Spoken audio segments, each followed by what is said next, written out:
There's a popular tale whispered in one corner of the Middle East that the Ottoman Empire crumbled because the Arabs betrayed it.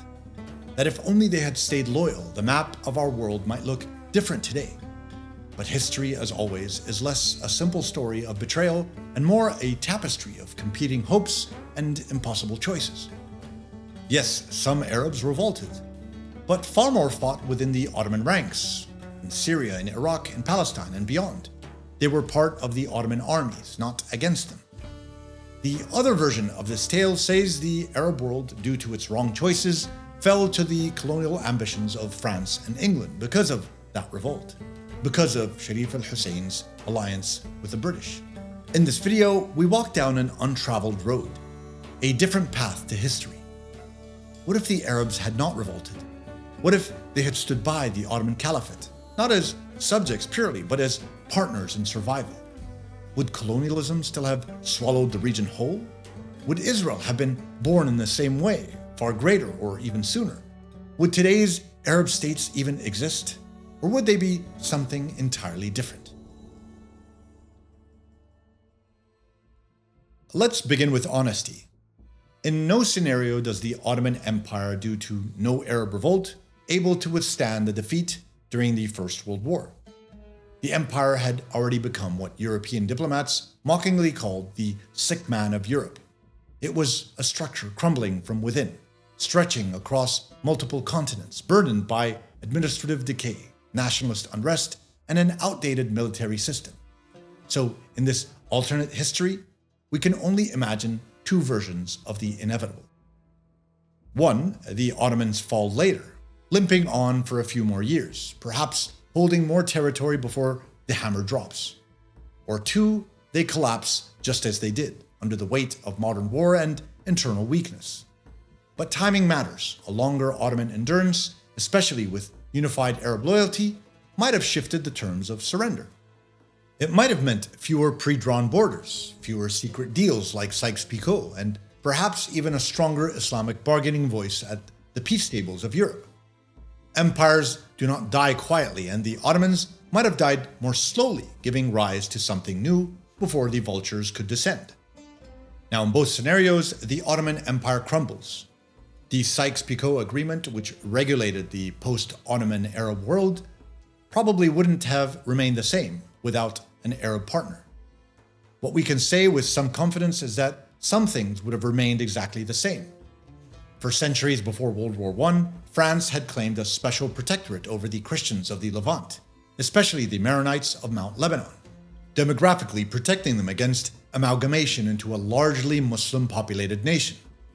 Strategically, France viewed the Levant as its Eastern Mediterranean bulwark, crucial for controlling maritime routes and counterbalancing British power in the region. For centuries, India was the jewel of the British Empire, the source of immense wealth and strategic power. Protecting the sea and land routes to India shaped almost every major British foreign policy decision from the 18th to the early 20th century. The Sykes-Picot Agreement gave the British, who were hungry to protect the Suez Canal and Indian Ocean from other global powers, and who recognized the rising potential of oil discovery in the region, would seize what would be referred to as a unified Arab state that spanned from the Mediterranean to the Gulf, inclusive of Palestine and Iraq. A Zionist homeland, too, would have been inevitable. Most likely have taken shape, perhaps through a different process, but still under British favor. The Balfour Declaration, after all, was rooted not in Arab betrayal, but in British geopolitical ambition and Zionist lobbying strength. And since there was no counterparty claiming a single Arab nation in the region, Zionist ambitions could have gone unchecked. As for the Arabian Peninsula, the rise of Ibn Saud and the Wahhabi movement was already underway, long before the final Ottoman breath. The unification of Arabia was written not in the ink of rebellion, but in the conviction of religious and tribal consolidation. The question is not whether Saudi Arabia would exist, but how large it could have become. I really do appreciate you taking the time and watching the Kandari Chronicles. Please do join our community by subscribing so that you don't miss out on any content regarding the Arab and Muslim history, identity, and modern condition.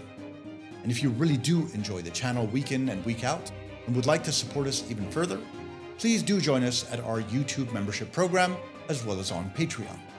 Thanks again. Now, here's where the sands truly shift. Without the Arab Revolt, there is no Sharif al-Hussein of Mecca leading the charge.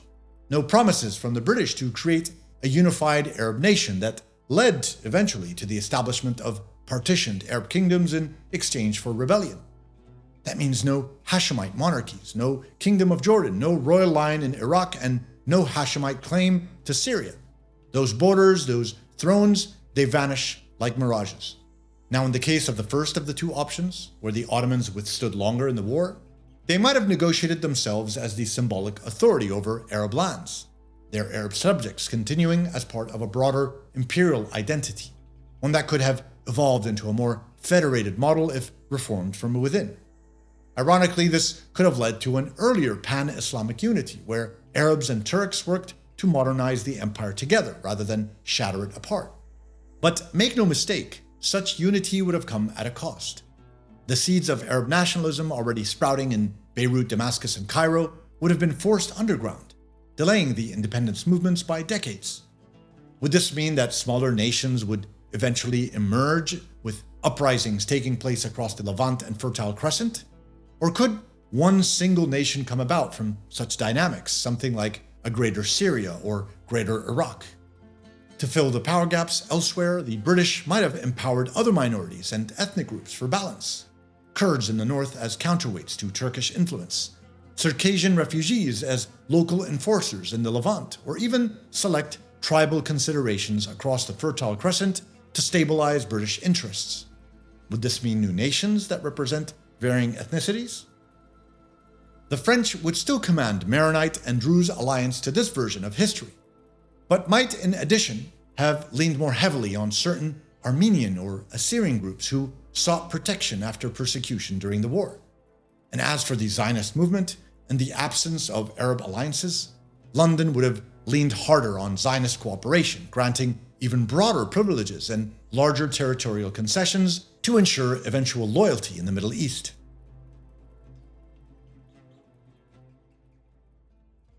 I want to take a stab at how this might have impacted the creation of nations and the cartographic experience.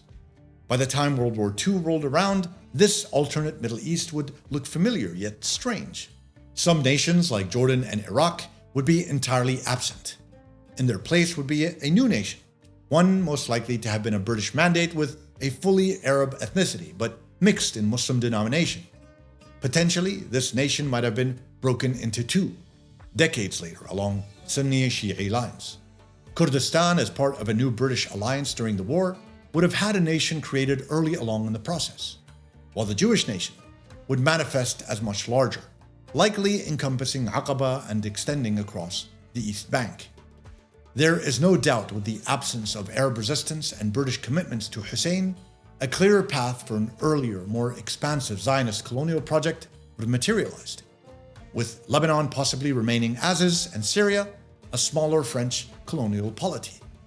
As for the Ibn Saud state, southern parts of Syria, Iraq, and Jordan as we know them would likely be absorbed into Saudi control, making it approximately 25% greater in size. This is what would result: a newly drawn map lacking the Hashemite dream of any Arab unity, replaced by two rising major poles, a powerful Wahhabi royalist bloc under Riyadh and an early entrenched Jewish state under British protection. How likely could have all this been? Historians such as Eugene Rogan and David Fromkin argue that even without the revolt, the Ottoman collapse was inevitable. But the distribution of power afterward was not. Without Arab rebellion, the British might have faced far greater logistical challenges in seizing the Hejaz and Mesopotamia.